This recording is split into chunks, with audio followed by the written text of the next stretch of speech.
Hello po sa inyong lahat. Welcome po sa special series ng Ask the Expert ng Hello Doctor. Ngayon pong International Women's Month.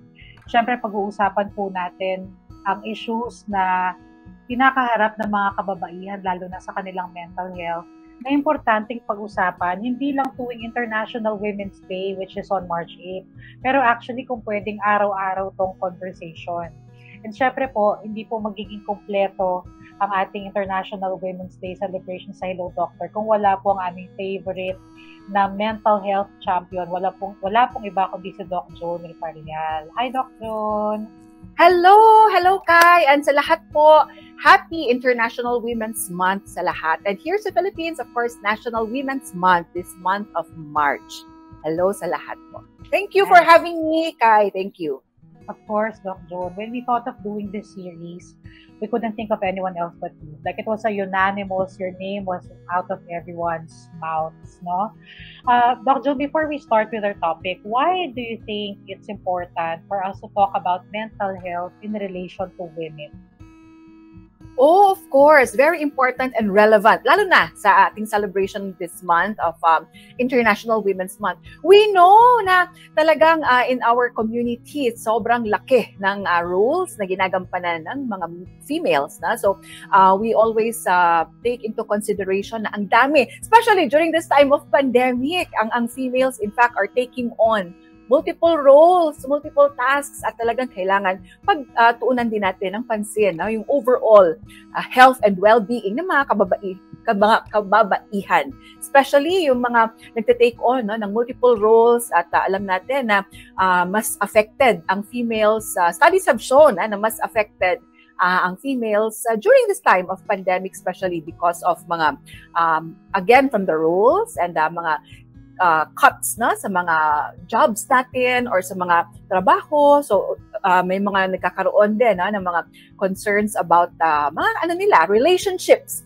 So tumataas, ang studies have shown that tumataas ang numbers or mga experience ng abuse in the homes during this time of pandemic, na lahat tayo ngayon, or may time noon na lahat, almost all of us, nanatili sa ating mga tahanan because of stay-at-home measures. So, may mga domestic violence and domestic abuse also na nare-report. So, kaya kailangan bigyan natin ng importance ang mental health and overall health and well-being ng mga kababaihan, especially sa ating pag-commemorate nitong month of March ng National Women's Month. Okay. So, Doc Joan, let's start with the first question for this particular episode, talking about PTSD, or trauma. So, what is PTSD?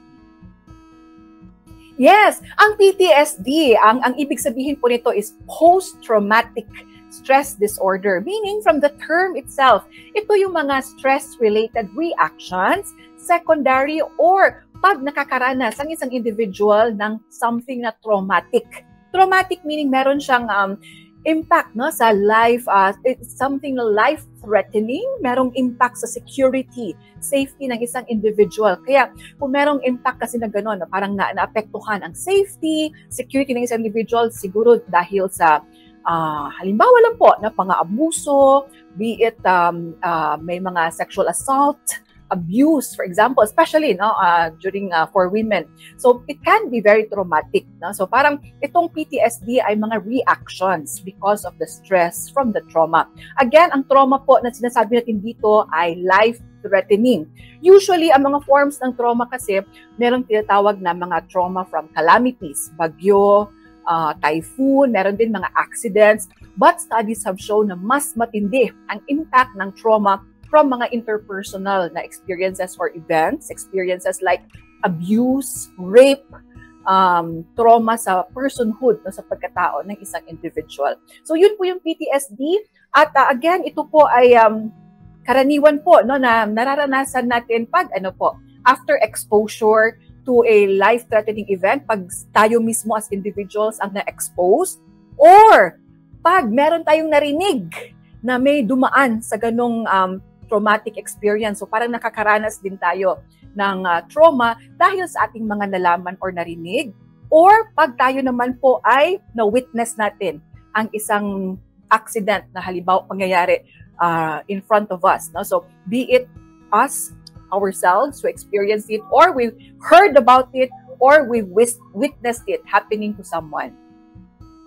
Wow, pwede pa lang parang secondary, Doctor. Parang narinig ko lang, Yes. tapos na-trauma din ako. Oo, pwede yun. Pwede yun. Ang tawag doon is secondary or vicarious trauma. I see. So I learned that today. So that can explain a lot, no? Especially when you're a very compassionate or empathic person. Yes, oo. Kaya nangyayari yun, Kai. In fact, kahit sa mga healthcare workers, frontliners, halimbawa, itong panahon ng COVID, na so hindi sila directly ang nagka-infection, for example, ng COVID, but because kasi nga nasa hospital sila frontliners, nakikita nila yung experiences ng iba sa mga patients nila. So they can also feel that, yung secondary trauma. Kaya nagkakaroon ng PTSD, even yung mga frontliners natin during this time because of that secondary na traumatic experience nila. I see. Okay. So, na-explain nyo naman na, Doc, yung causes ng PTSD. Yes. No? So, what are the long-term effects of PTSD?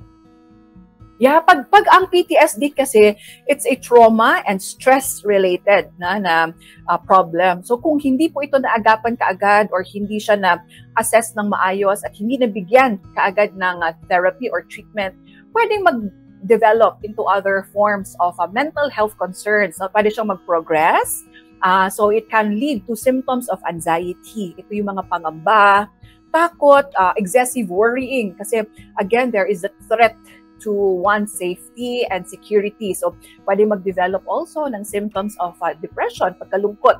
Especially kung ang trauma is something na very tremendous or huge at impact. No? May losses involved. No? So, any form kasi of loss na which can be traumatic can also make us feel sad or depressed. So, pwedeng magkaroon also ng symptoms of depression. Ang iba naman po, no, pwedeng it can be long-term. Lalo na kung paulit-ulit yung trauma, halimbawa, hindi lang siya one time, no, but we are constantly exposed to the perpetrator, for example, ng trauma. So, pwede also mag-lead to complex post-traumatic stress disorder. Okay, Doc. So, yes. How does this manifest? Parang in our daily lives, how does someone with PTSD, how do they act out? No? Kasi pag sa mga movies and sa mga series, pag sinabing PTSD, di ba, usually depicted as war veterans, di ba? And then they end up hurting others, di ba? Pero from what you have seen, especially with women, how does PTSD manifest for us who are observing also? Correct. It can manifest in 4 general groups of behavior. So, ang first noon is intrusive thoughts or experiences. Meaning, pag minsan, because of the traumatic experience, ang kino-complain or laging inuulit-ulit during therapy is nagkakaroon sila ng nightmares about the traumatic experiences, flashbacks, and talagang paulit-ulit. No? So, it's intrusive to the point na pag minsan naapektuhan na ang kanilang sleeping patterns because of these mga nightmares.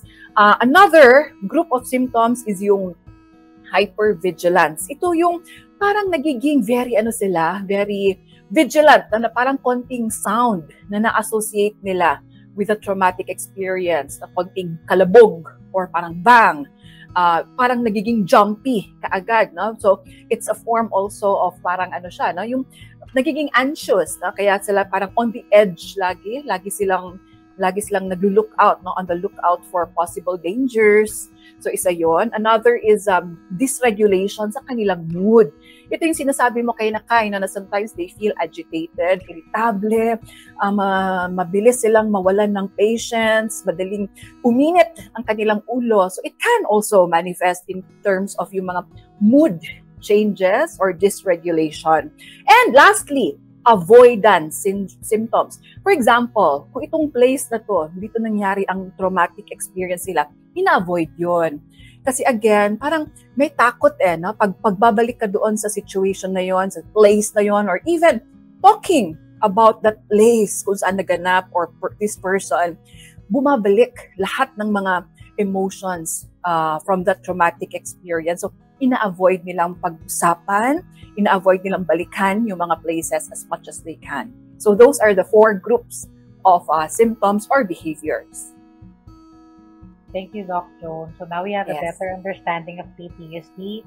And kung Yes. sakali pong mapansin nyo yon sa mahal nyo sa buhay, sa kaibigan, ka-opisina, kaklase, let's be very kind to them. No? So for those who are suffering from PTSD, to close this first episode, Doc Joan, no, I'll let you close this.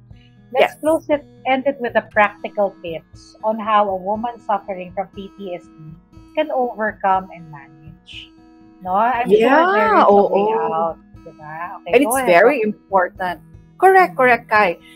First, let's remember na it's always a process, no? So mas maganda tandaan natin na proseso siya lagi, and yung healing and recovery from a traumatic experience, hindi siya parang overnight, parang magic lang na tomorrow okay na tayo. So hindi po. Mas maganda, mas realistic din tayo, no, sa ating mga thoughts of about our healing, progress in therapy or treatment.